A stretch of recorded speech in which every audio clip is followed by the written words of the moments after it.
Okay, very quickly, let's get you set up for your writing task for this week. We've been thinking so much about Canada and all its different provinces and what makes each province special.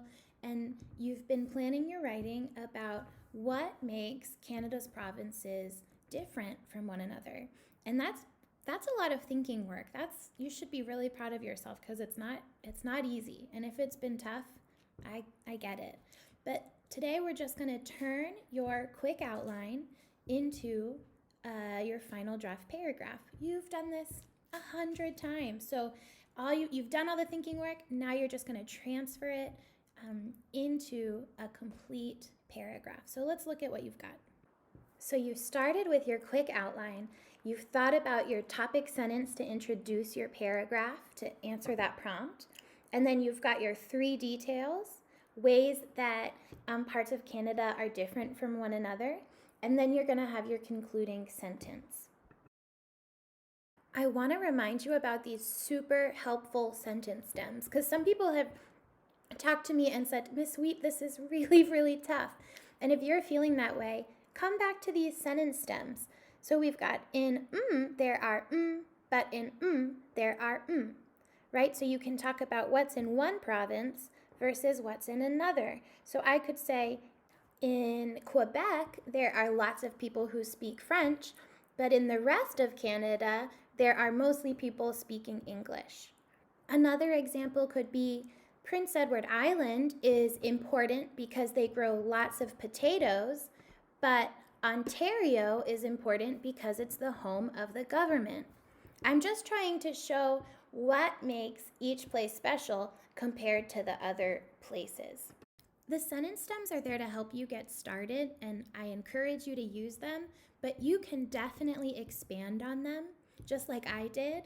And you can also add other kinds of sentences, or some details might need more than one sentence.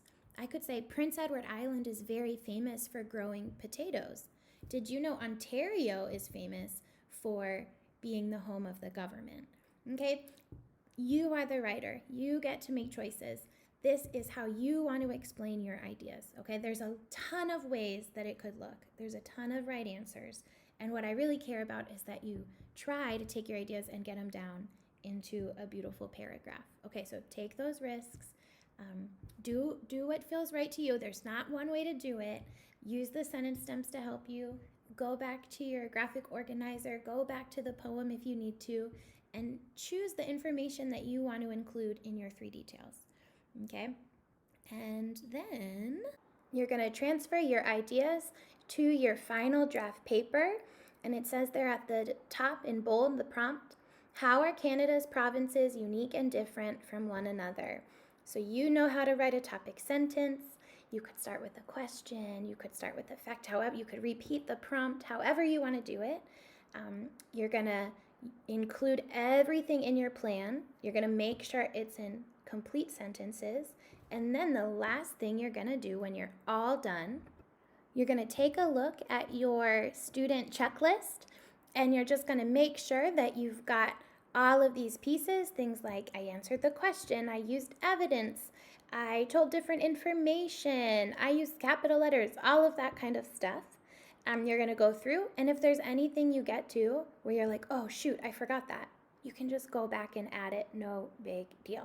The checklist is there to make sure your paragraph has everything it needs. But because you did so much work planning it, I think when you go through this checklist, you'll see, oh, I've got that.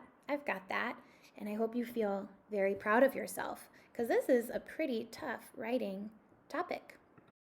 Once you're all done with your checklist and you've made sure you've added back the things that maybe you were missing, and all your capital letters are good, all of your punctuation is good, all the regular stuff, just like in class, you're done. And it's the weekend.